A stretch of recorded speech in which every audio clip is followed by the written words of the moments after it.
Saúde o povo de Deus com a paz do Senhor. Glória a Deus. Foi um grande amor, não foi? O Senhor Jesus nos amou com um grande amor, um amor de tal maneira que deu o seu único Filho em favor de nós, para que todo aquele que nele crê não pereça, mas tenha a vida eterna. Meus amados irmãos, vamos ler a carta que o apóstolo Paulo escreveu aos Filipenses, capítulo de número 4, versículo de número 4. Vamos ler até o versículo de número 9. Vejamos o que diz a poderosa palavra de Deus. Regozijai-vos sempre no Senhor. Outra vez digo, regozijai-vos. Seja a vossa equidade notória a todos os homens. Perto está o Senhor. Não estejais inquietos por coisa alguma. Antes, as vossas petições sejam em tudo conhecidas diante de Deus, pela oração e súplicas com ação de graças. E a paz de Deus, que excede todo o entendimento, guardará os vossos corações e os vossos sentimentos em Cristo Jesus. Quanto mais, irmãos, tudo o que é verdadeiro, tudo o que é honesto, tudo o que é justo, tudo o que é puro, tudo o que é amável, tudo o que é de boa fama, se há alguma virtude e se há algum louvor, nisto pensai. O que também aprendestes e recebestes e ouvistes e vistes em mim, isso farei, e o Deus de paz, estará convosco. Meus queridos, nós estamos nesta noite num culto de louvor, de adoração ao nosso Deus. Nós saímos neste dia de domingo, o primeiro dia da semana, saímos das nossas casas para louvar ao nosso Deus, para falar com o nosso Deus e para receber uma palavra de Deus. Porque nós entendemos que é na presença de Deus que nós devemos começar a nossa semana e assim permanecer ao longo de toda a semana na presença de Deus. Nestes dias de hoje, nós vivemos dias difíceis, dias de muito medo, notícias ruins nos noticiários, incertezas. Nós não sabemos o futuro, nós não sabemos o que vai acontecer. Nós temos em uma história recente, uma pandemia que mostrou que nós somos frágeis e nós vivemos numa época que as crises se tornaram coisas frequentes. As crises financeiras não são mais novidade, elas acontecem e a qualquer momento podem nos alcançar. E por causa de um mundo lá fora que pode ser assustador, um mundo lá fora que pode ser de alguma forma incerto, inseguro, pode causar ansiedade em nós, pode causar medo em nós. E o apóstolo Paulo fala aos Filipenses uma ordem, e ele fala 3 atitudes práticas para vencer a ansiedade. Qual é a ordem que ele fala para a igreja que estava na cidade de Filipos? Ele diz: não andeis ansiosos. Veja, é uma ordem, não é um conselho, não é um pedido, é uma ordem. O apóstolo Paulo está dando uma ordem. Quem é este homem que está dando essa ordem? Qual é o contexto que ele está dando essa ordem? Porque, meu querido irmão, minha querida irmã, se alguém chega para você e diz um conselho, não fique ansioso, olhe, não tenha medo com esta situação que você está passando, vai ficar tudo bem. Você olha para essa pessoa e diz assim: Você está dizendo isso porque você não está na minha pele. Você não sabe o que eu estou passando. Você não sabe o que eu estou sofrendo. Mas nessa noite, eu vim lhe dizer aqui, meus amados irmãos, que a pessoa que deu esta ordem, ele estava passando por algo que nós nunca passamos. Nenhum de nós passamos pelo que o apóstolo Paulo passou e pelo que ele estava passando naquele momento. Quando o apóstolo Paulo escreveu esta carta, ele estava em sua primeira prisão domiciliar em Roma, sendo acusado injustamente de ser contra o Império Romano, ser contra César. Esta era a sua falsa acusação. Os seus acusadores eram judeus que estavam invejosos e incomodados com o crescimento do Evangelho. E enquanto ele pregava o Evangelho, recebeu esta acusação. E recebendo esta acusação em Jerusalém, ele foi preso, ele foi levado para a prisão e passou 2 anos preso. E naquele tempo em que estava 2 anos preso, ele ficou preso porque aquele que havia prendido, que estava responsável por julgá-lo, era um cidadão não muito honesto, que ficou sabendo que o apóstolo Paulo havia recolhido ofertas nas suas viagens missionárias e estava levando para Jerusalém. Este homem, que tinha o poder de libertar o apóstolo Paulo, por causa da sua falta de honestidade, esperava conseguir arrancar este dinheiro do apóstolo Paulo. E com esta condição, ele disse: eu não vou liberar esse homem se ele não vier com nenhuma barganha para o meu lado. Veja, não há nada novo sobre o sol. Você vê por aí no noticiário juízes que se vendem. Isto não é coisa nova. Isto é algo que já remota aos tempos bíblicos, no tempo do apóstolo Paulo. E o apóstolo Paulo ficou preso por 2 anos. E vendo que a situação não ia mudar, ele exigiu, como cidadão romano que era, a possibilidade de ser julgado por César. E ele ficou preso em Roma. A viagem de Jerusalém para Roma não foi uma viagem fácil. Este homem, na viagem para Roma, preso em Jerusalém, foi levado como um preso, como um cativo para Roma. Na sua viagem, ele naufragou. O náufrago foi de forma tão intensa que tudo se perdeu. Mas pela misericórdia de Deus, todos saíram ilesos, porque Deus havia colocado nas mãos de Paulo todos aqueles homens. Quando ele passa pelo naufrágio, ele se encontra agora na ilha de Malta. Ali na ilha de Malta, ele foi picado por uma cobra, e era uma cobra venenosa. As pessoas olharam e disseram: este é um amaldiçoado. Veja, ele vai no navio, o navio afunda. Agora que ele está aqui em solo, vem uma cobra e o morde. Vai morrer. Ele não morreu, não é amaldiçoado. A cobra que o mordeu, que morreu. Esta é a história deste homem. E o caminho não foi fácil. Ele chegou em Roma, e em Roma ficou preso por 2 anos. E é preso em Roma que ele diz para os irmãos que estavam em Filipos: não andeis ansiosos, não andeis ansiosos por coisa alguma. E ele diz também: regozijai-vos sempre no Senhor. Outra vez vos digo, regozijai-vos. Este é o apóstolo Paulo que estava dizendo esta ordem. Um homem que passou por algo que nenhum de nós passamos, e ele tinha, portanto, a autoridade para escrever isso. E ele diz mais, ele diz para aqueles irmãos: eu aprendi a ter contentamento. Se nós formos na continuidade do texto, nós lemos até o versículo 9, mas no versículo 11 ele diz assim: não digo isto como por necessidade, porque já aprendi a contentar-me com o que tenho. Sei estar abatido e sei também ter abundância. Em toda maneira e em todas as coisas estou instruído, tanto a ter fartura como a ter fome, tanto a ter abundância como a padecer necessidade. Eu aprendo aqui 2 coisas.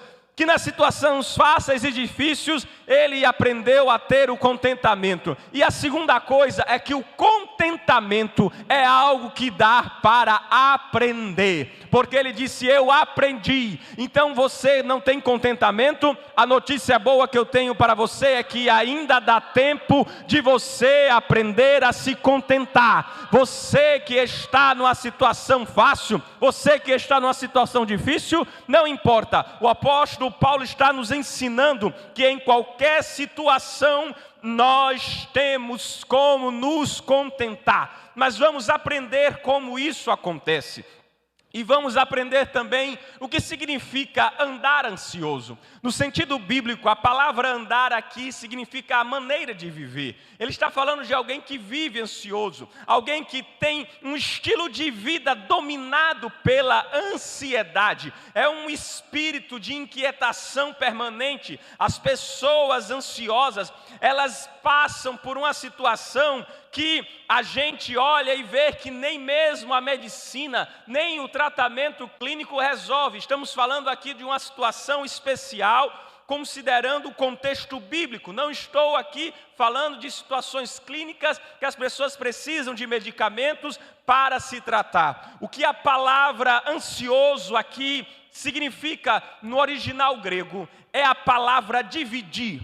É alguém que tem a mente dispersa em pensamentos, a mente com vários pensamentos ao mesmo tempo e no final não está pensando profundamente em nada. E isso gera um sentimento de angústia, porque você não consegue fazer nada, não consegue focar em nada, você fica com a mente dispersa, dividida, a mente está de uma maneira que você não tem controle, você não sabe o que fazer, você olha para um lado e para o outro, e a preocupação chega, você tem que fazer algo e não consegue, você se planeja, mas não faz conforme planejou, porque a sua mente está dispersa. Hoje pela manhã, na escola bíblica dominical, nós estudamos um pouco sobre os pensamentos, de onde vêm os pensamentos, o que é que os pensamentos podem fazer e como nós podemos controlar os pensamentos. Nós precisamos, à luz da palavra de Deus, entender que os pensamentos, eles nascem na alma, no íntimo, no interior, porque a palavra de Deus diz que do coração do homem vêm os maus pensamentos. Os pensamentos vêm do coração, mas nem todo pensamento que vem do homem, ele vem sem qualquer influência. Vejamos, na situação em que estava Eva ali no jardim do Éden, recebeu uma palavra da serpente. A serpente colocou dúvida no coração de Eva, e Eva pensou e desejou aquele fruto. Ela olhou para o fruto e viu que era bom para comer. Ela teve um pensamento que ela elaborou a partir de uma semente plantada pela serpente. Da mesma forma, Judas, diz o texto sagrado, que quando Jesus olhou para ele e disse: o que tens de fazer, fazei depressa. O Senhor naquele momento estava dando uma autorização para Satanás plantar uma semente no coração de Judas. E diz o texto sagrado que naquele momento em diante ele se levantou e decidido estava para entregar Jesus e trair Jesus. Foi uma atitude que começou com um pensamento de Judas, mas a partir de uma semente maligna. Muito cuidado, nem todo pensamento que vem, que é gerado na sua mente, ele é propriamente seu, sem nenhuma influência externa. Nós somos seres espirituais, nós recebemos influências de Deus, mas também recebemos influência dos seres que estão por aí, os seres malignos, os demônios, e nós precisamos ter cuidado, porque da mesma forma como ele fez com Eva, da mesma forma como ele fez com Judas, você acha que ele não tenta fazer com você, ele coloca diante de você coisas que venham despertar maus pensamentos. Ele coloca diante de você situações malignas, situações que você aos poucos vai se acostumando e achando que aquilo é normal, natural, até que em certo momento, dentro do seu coração, surge um mau pensamento pela semente plantada maligna, e aí com um pensamento mau, você parte para atitudes ruins. Por isso nós temos que nos atever antes aos pensamentos. E qual é o mandamento que ele diz? Não andais ansiosos por coisa alguma. De antemão, meus amados irmãos, pense que mau testemunho para o evangelho você andar ansioso por aí. Você diz que crê que Deus criou o mundo. Você diz que crê que Deus criou todas as coisas. Que Jesus Cristo, pelo seu poder, criou todas as coisas. Você diz que crê que Ele cuida de nós. Você diz que crê que Ele ouve as nossas orações. Você também diz que crê que Ele supre as suas necessidades. Você também diz que crê que Ele perdoou os seus pecados. Você também diz que crê que Ele virá para nos dar a vida eterna e passarmos a eternidade com Ele. Você diz todas essas coisas na fé que você tem no Senhor. E como pode alguém que diz todas essas coisas viver de maneira ansiosa? Não combina a vida ansiosa com as palavras de que você crê nestas coisas. Então não é um bom testemunho nós dizermos que confessamos o Senhor Jesus como o Senhor das nossas vidas, como a nossa esperança para a vida eterna, e vivermos uma vida ansiosa. E aqui é um mandamento. Como um mandamento, eu preciso lhe dizer que da mesma maneira como está escrito, para que você não cometa qualquer outro pecado, como a mentira, o adultério, seja o que for, está dizendo, não andeis ansiosos. Portanto, nós devemos cuidar para não andar ansiosos, porque é um mandamento bíblico, é um mandamento de Deus. E como nós fazemos isso? A palavra de Deus nos ensina, a palavra de Deus nos mostra. O apóstolo Paulo mostra 3 atitudes. 3 atitudes para nós não andarmos ansiosos. E a primeira atitude para vencer a ansiedade é nós fazermos uma oração correta.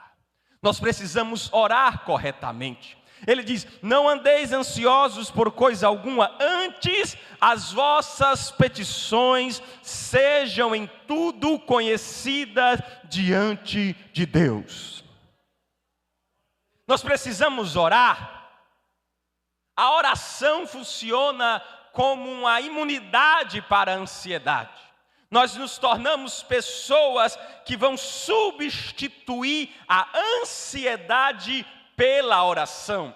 Em vez de você ficar remoendo as preocupações, em vez de você ficar pensando naquilo que pode ser que aconteça, você coloque isso diante de Deus. Fazei conhecidas diante de Deus as vossas petições. A vossa oração. Será que Deus não sabe a sua necessidade? Será que Deus não sabe aquilo que você precisa? Será que Deus não sabe aquilo que está ocupando a sua mente? Deus já sabe, mas Ele quer ouvir da sua boca, como um psicólogo, como um psiquiatra, um psicanalista, que fica ali ouvindo você, e às vezes nem responde às suas indagações. Ele também quer lhe ouvir, Ele tem os ouvidos atentos para lhe ouvir. E tem gente que pensa que pode sair falando para qualquer um aquilo que sente, as suas angústias. Olha, tome cuidado para quem você vai falar os seus problemas, porque você pode acabar criando um outro problema, e às vezes uma coisa que nem era um problema de verdade, estava só na sua mente, virou uma grande confusão. Agora, se tivesse o costume de orar, tinha falado para a pessoa correta, o verdadeiro amigo. E quando ele fala de oração, de súplica, ele divide em 3 expressões. Primeiro ele fala de oração, depois ele fala de súplica e ações de graças. Quando a gente está falando de oração, oração é uma conversa consciente com Deus. Nós olhamos para a nossa situação e nós apresentamos a Deus aquilo que nós precisamos, aquilo que está nos preocupando.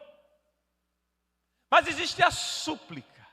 A súplica é quando você está tão envolvido na situação que você, de maneira intensa, reconhece diante de Deus que você nada pode fazer sem Ele. É quando você chegou numa situação que tudo está desfavorável, você não sabe mais o que fazer, você está olhando para Deus e somente Deus, sabendo que somente Ele pode resolver o seu problema. O que acontece é que nós, muitas vezes, nós somos mal ouvidos. Muitas vezes Deus fala conosco e nós tapamos os nossos ouvidos. Nós deixamos de ouvir Deus falando conosco. E porque nós deixamos de ouvir Deus falando conosco, Deus faz do sofrimento como se fosse um alto-falante desse aí.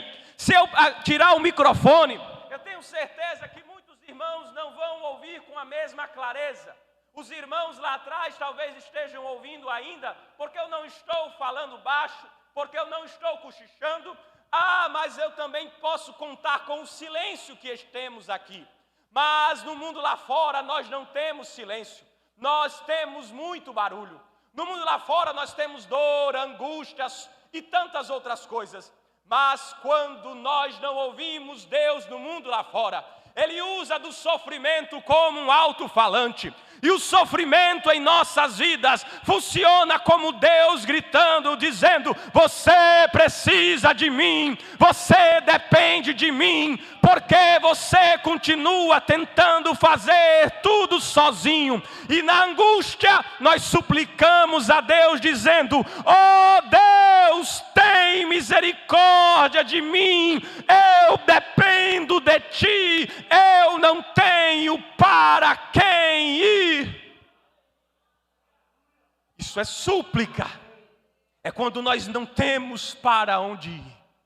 E ações de graça?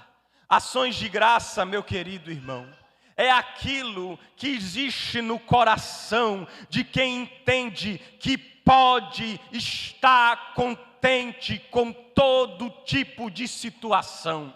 Ações de graça não é aquela oração de quem recebeu uma grande bênção e não sabe nem o que fazer com ela. Isso aí é a pessoa que está satisfeita no bem em si que recebeu. Sabe aquela criança que recebe um presente do pai e corre todo alegre para agradecer o pai, feliz da vida? Ela está feliz com o presente ou com a presença do pai? Agora aquela criança que vê o pai chegando, cansado do trabalho em casa, e não olha nem se o pai trouxe ou não presente, mas corre para dar um abraço nele. A criança que está animada com o presente, ela corre, pega o presente e vai brincar. Mas a criança que está alegre com a presença do pai, ela corre para os braços do pai, seja o que for que o pai tenha trazendo para entregar. Você está agarrado com o presente ou está correndo para os braços do pai? Ações de graça, orações de graça, são pessoas que não têm amnésia espiritual. Porque olhe de onde Ele tirou você. Onde você estaria agora se não fosse pela bondade e misericórdia de Deus na sua vida? Tudo que você já passou, o que Deus fez ontem, não é prova suficiente que as lutas que você tem lá na frente não vai estar sozinho. Você não está só. O Senhor diz para você nesta noite: meu filho, minha filha, eu conheço a tua dor, mas você não está só. Eu estou contigo, eu te dou a minha paz vos dou, e não vos la dou como o mundo a dá. É uma paz que excede todo entendimento, é uma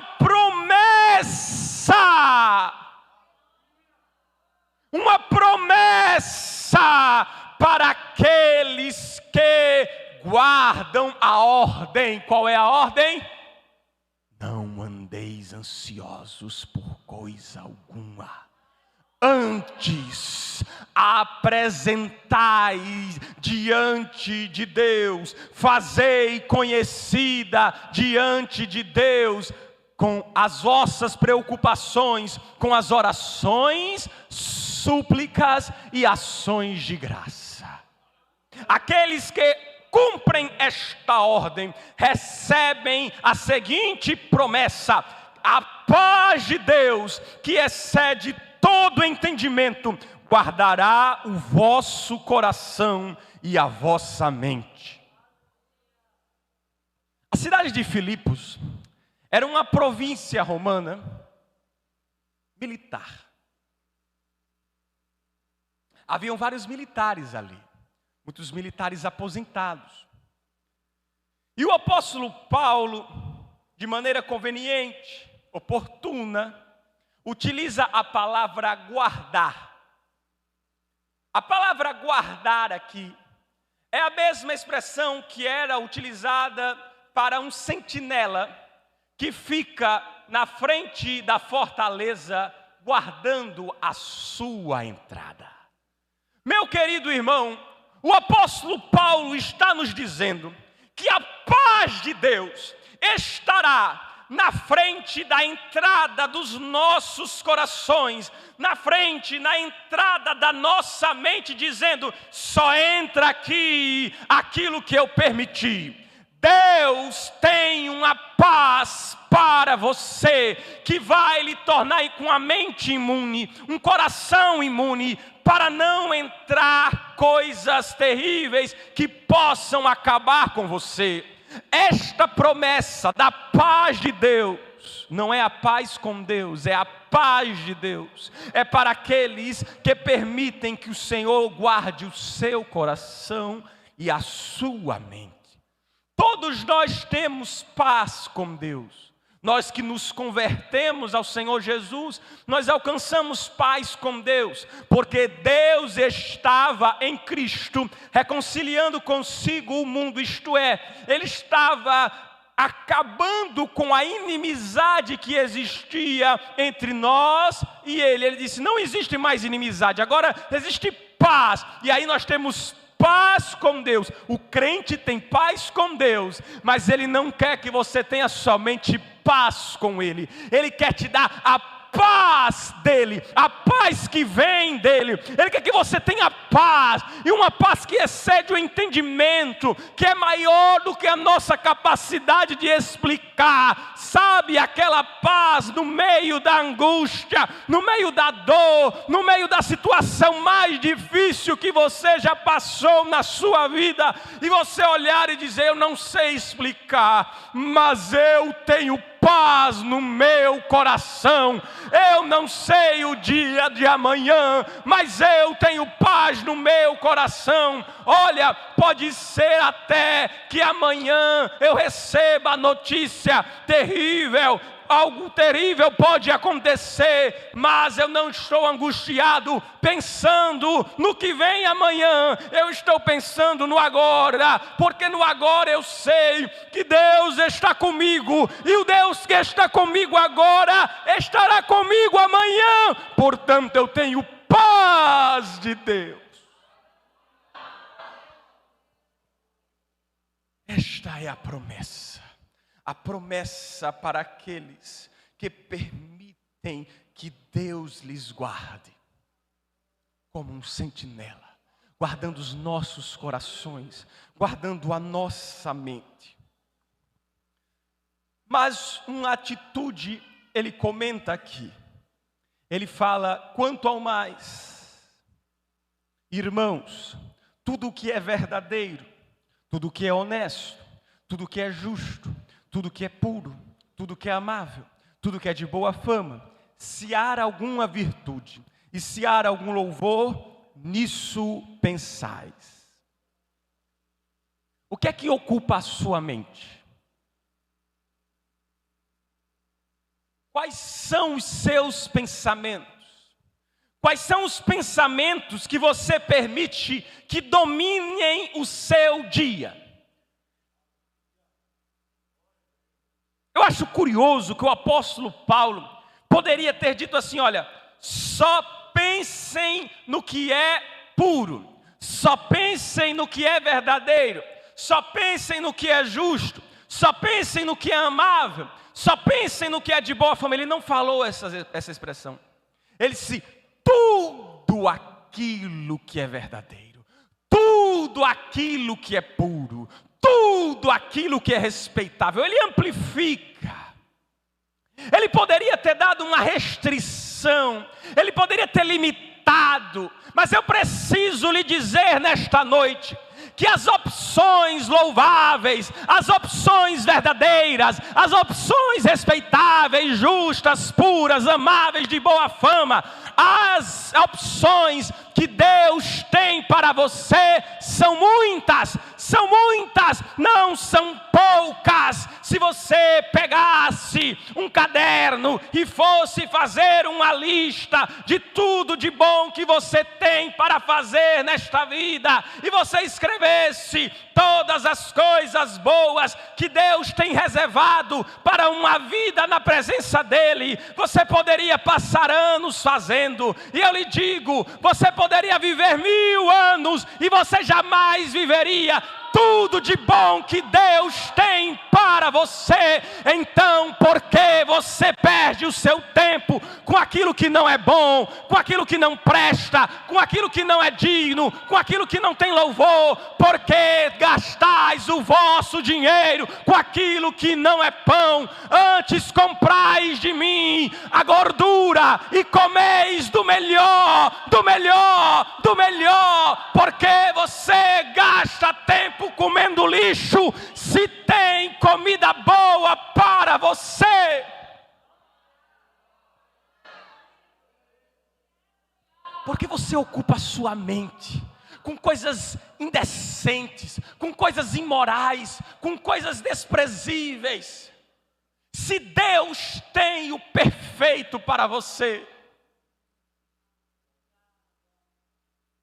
quantas horas do seu dia você gasta vendo noticiário, com só notícia que abala com a sua mente? Termina de ver, não tem coragem nem de pisar o pé na calçada.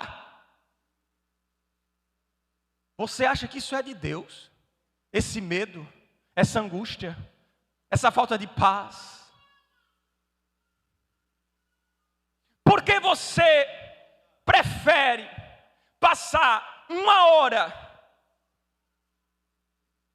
no scroll infinito do Twitter, do Instagram, do Facebook, vendo as fofocas da semana, mas você não lembra a última vez que você leu a Bíblia, que você pegou a Bíblia e abriu para ler um texto e deixar Deus falar com você?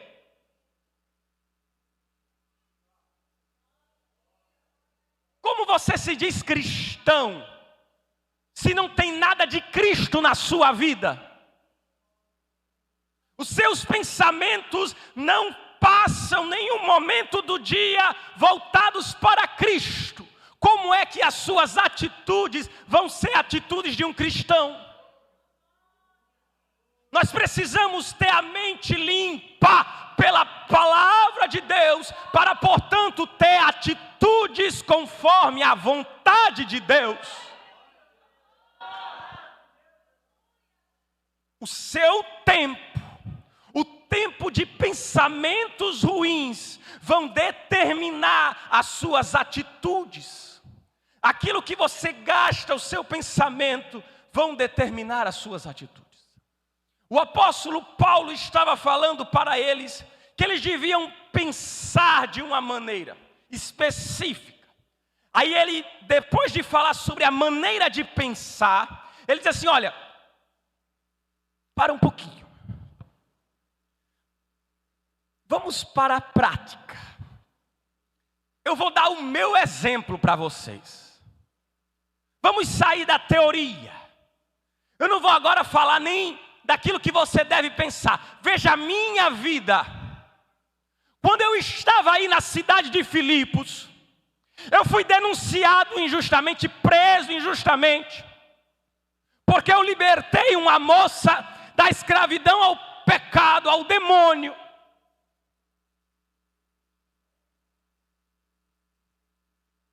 Ele foi preso. E enquanto ele estava preso lá em Filipos, o que é que ele estava fazendo? Ele estava preocupado com o tipo de julgamento que ele teria. Ele estava preocupado se no dia seguinte ele seria condenado. Sabe como é que ele estava? Ele estava deitado no chão, com os pés para cima, cheios de sangue, pois haviam chicoteado seus pés. E desta maneira como ele estava, na sua mente não veio um pensamento de ansiedade, de angústia, de preocupação com o seu julgamento no dia seguinte, se ele iria morrer ou se ele ia ficar vivo. Não, ele começou a cantar com Silas naquela prisão. E eles cantavam, cantavam, cantavam, cantavam. E naquele momento em que eles cantavam, a alegria deles era no Senhor. A alegria deles era no Senhor. Eles não tinham nenhum outro motivo de alegria. Eles não tinham uma conta gorda no banco. Eles não tinham um carro do ano. Eles não tinham um teto para morar. Eles não tinham a roupa linho, fino.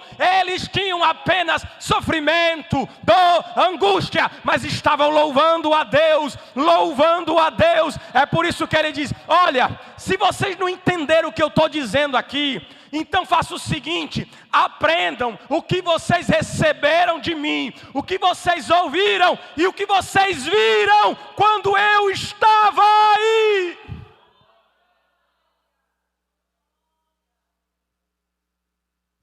Aí ele diz: quando vocês fizerem isso, o Deus de paz estará com vocês. Não é somente ter paz com Deus, não é somente receber a paz de Deus, mas é o Deus de paz está conosco. Mais do que ter a paz de Deus, vocês vão ter a presença de Deus. Essa é mais uma parte da promessa, ou a segunda promessa: o Deus de paz será com vocês. Porque o apóstolo Paulo estava falando para aqueles irmãos estas coisas. Eles corriam o mesmo risco que o apóstolo Paulo. Eles criam no mesmo Deus. Eles tinham o mesmo estilo de vida em que ele foi chicoteado, em que ele foi preso. Eles podiam estar ali com medo de passar pelas mesmas aflições. Mas o apóstolo Paulo disse: eu passei. E eu passei feliz na presença de Deus. Não tenha medo de passar por aflições. Tenha medo de estar longe da presença de Deus. Não tenha medo da crise financeira. Não tenha medo da enfermidade. Não tenha medo das incertezas políticas, administrativas. Não tenha medo da dor na família. Não tenha medo das lutas. Tenha medo de estar longe da presença dEle, porque com Ele no barco não há tempestade tempestade que lhe faça naufragar. Sabe por quê?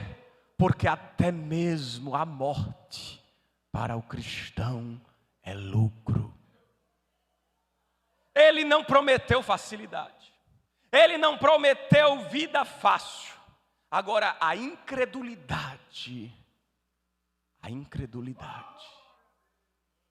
é aquilo que pode tirar de você paz com Deus, paz de Deus e presença de Deus. O apóstolo Paulo está mostrando para nós que nós precisamos tomar uma decisão. Se nós vamos crer em Cristo, ou se nós não vamos crer em Cristo. Veja bem, por que eu estou falando isso?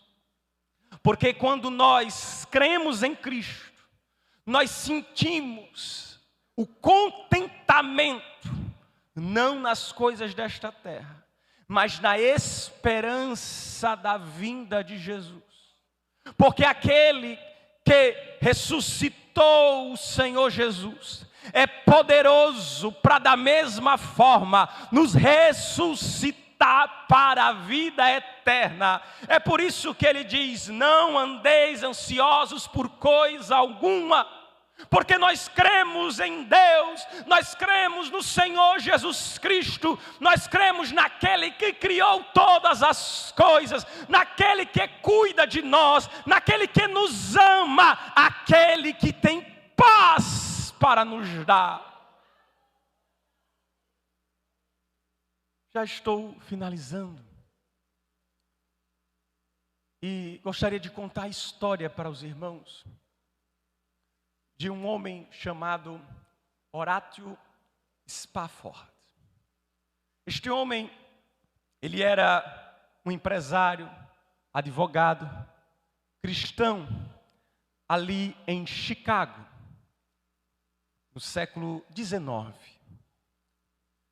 E este homem, ele era um homem muito envolvido no ministério de Moody, grande pregador Moody. Os irmãos devem já ter ouvido falar. E este cristão, o Spafford, ele era casado com Anna Spafford e tinha 5 filhos. Garoto, 4 anos de idade, ele perdeu no ano de 1870 o seu filho. Ele tinha 5, um garoto e 4 moças.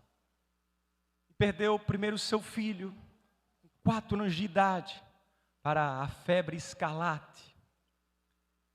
E logo depois, um ano depois, teve um grande incêndio na cidade de Chicago. E ali ele perdeu grande parte dos seus imóveis, dos seus investimentos. Ele perdeu muito dinheiro num grande incêndio que teve na cidade de Chicago. Mas 2 anos depois, aconteceu uma tragédia ainda maior do que tudo isso que ele já tinha passado até aqui. Em 1873, ele estava com uma viagem de férias com a família, marcada para ouvir Moody pregar na Inglaterra. Ele iria ajudar naquela campanha evangelística, juntamente com toda a sua família, sua esposa e as 4 filhas que lhe restaram. Ele havia perdido seu filho de 4 anos de idade, 2 anos antes. Mas, por uma questão de negócios, ele não pôde viajar. E para não mudar a programação da família, ele insistiu para que a mulher e as 4 filhas fossem ajudar naquela campanha evangelística de Moody na Inglaterra. E nessa viagem houve um naufrágio. E esse naufrágio foi tão grande que ele era considerado o maior naufrágio até o naufrágio de Titanic, que aconteceu meio século depois. E nesse naufrágio, a mulher com os 4 filhos, com as 4 filhas, somente a mulher se salvou. Ela foi encontrada inconsciente dias depois. E foi levada para a Inglaterra, e na Inglaterra ela mandou um telegrama para ele dizendo assim: salva sozinha, eu faço o quê? Naquele momento, assim que ele viu a notícia, recebeu o telegrama, ele foi no primeiro navio que tinha em Nova York para a Inglaterra. E com a consciência de que havia perdido 4 filhas, uma de 11 anos, outra de 9, outra de 5 e outra de 2 anos. Com a consciência disso, enquanto ele estava no Oceano Atlântico, ele foi chamado e anunciado para ele: olha, foi por aqui mais ou menos nessa região que houve o naufrágio. Quando ele estava ali na região onde houve o naufrágio, ele compôs um hino. Eu vou falar para os irmãos como era esse hino, fazer aqui a tradução, era mais ou menos assim: quando há paz, quando há paz, quando há paz, como um rio me fizer andar no caminho. Quando as dores, como as ondas do mar, vêm ao meu redor, qualquer que seja a minha sorte, qualquer que seja a minha situação, Ele me faz saber ou dizer que eu estou bem, que eu estou bem com o meu Senhor. E nós traduzimos esse hino e nós cantamos esse hino. Se paz a mais doce puder desfrutar, se dor a mais forte sofrer, ó seja o que for, tu me fazes saber que feliz com Jesus sempre sou. Sou feliz com Jesus.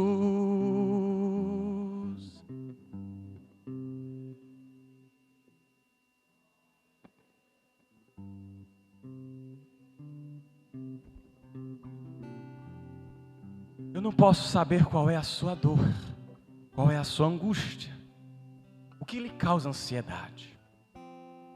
Mas eu posso lhe garantir, pela palavra de Deus, que o Senhor Jesus está contigo.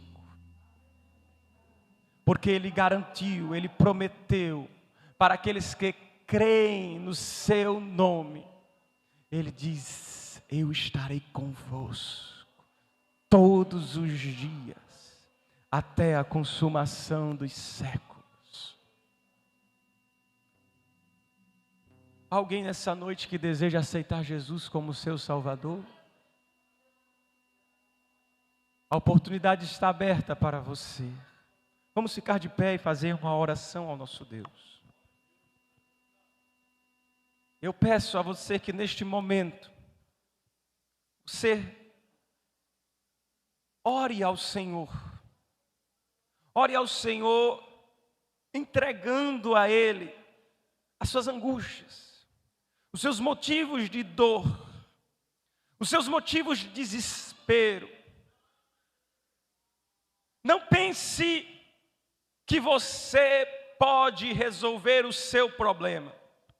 Não pense que você pode dar conta de tudo sozinho. Coloque diante dele, reconhecendo que você depende dele. Coloque diante dele a sua dor, a sua angústia. E diga para ele que a paz que excede o entendimento é aquilo que você deseja. Que você deseja ter paz com ele. Que você deseja estar na presença dele. que você não se importa para os presentes, desde que você tenha a presença dEle. Pai querido, estamos aqui reunidos em Tua casa, Senhor. Nós estamos, Senhor, aqui prestando um culto a Ti nesta noite. Nós nos reunimos, Senhor, para louvar e bendizer o Teu santo nome.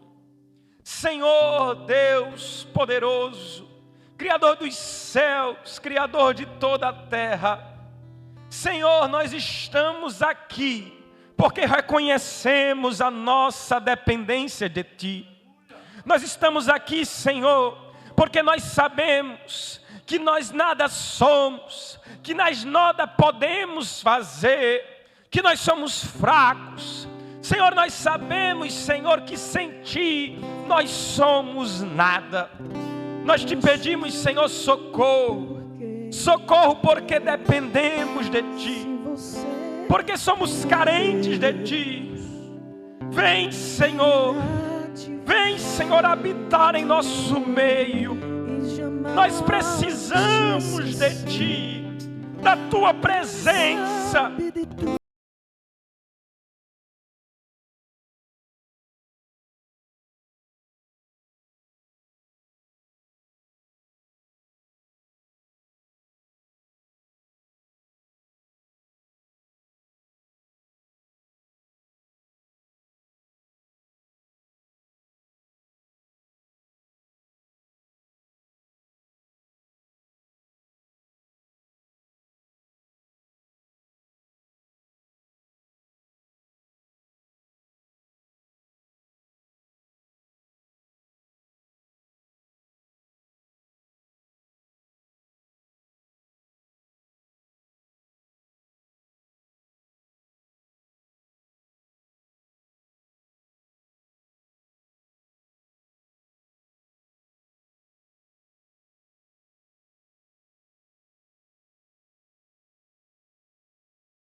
O amor dele alcançou você. E a sua resposta para ele hoje, com gratidão no coração, é dizer: não do meu jeito, do teu jeito. Não a minha vontade, a tua vontade. Amém? Podem sentar, queridos. Dá só alguns avisos. Culto matutino de segunda a sexta, 5 da manhã. Amanhã, segunda-feira, às 19 horas, oração jovem. Os jovens que estão vindo para a oração jovem vão passar. Amém? Eu nem ouvi o amém. Culto na Estação da Fé, terça-feira, às 19 horas. Formatura do discipulado infantil, na quarta-feira, aqui no Templo Sede, às 19 horas. Ciclo de oração, como os irmãos já sabem, nos 2 horários. Sexta-feira, culto de doutrina, pastor Jairo. Escola Bíblica Dominical, às 9 horas da manhã. Já na próxima semana, o domingo que vem, culto de senhoras. Não deixe de vir, não chegue atrasado, às 18 horas começa. Já é bom, dia 29 de novembro, as inscrições já estão abertas, e haverá a cruzada Missão Fé em Obras. Convide pessoas não evangélicas, procure o diácono Wesley, o irmão Pedro, o diácono Pedro, para cadastrar pessoas não evangélicas para estar recebendo as cestas básicas. Cadastre as pessoas, vá atrás de pessoas não evangélicas, que elas vão lá no dia receber. Olha que bênção. Aí vai ser fé e obras. Elas vão receber mantimento para a alma e para o corpo. Meu Deus, que coisa boa, não é? Eu ouvi tão pouco glória a Deus para algo tão grandioso. Vamos orar, mas eu vou chamar o irmão Jetson. Ele queria falar, pediu um minutozinho. Ele vai falar aqui, os irmãos deem atenção por 1 minuto e logo na sequência ele já vai estar orando a oração final. Meus amados irmãos, a paz do Senhor mais uma vez. Eu estou aqui de posse de um grande milagre de Jesus na vida da minha esposa, e eu tenho que testemunhar isso.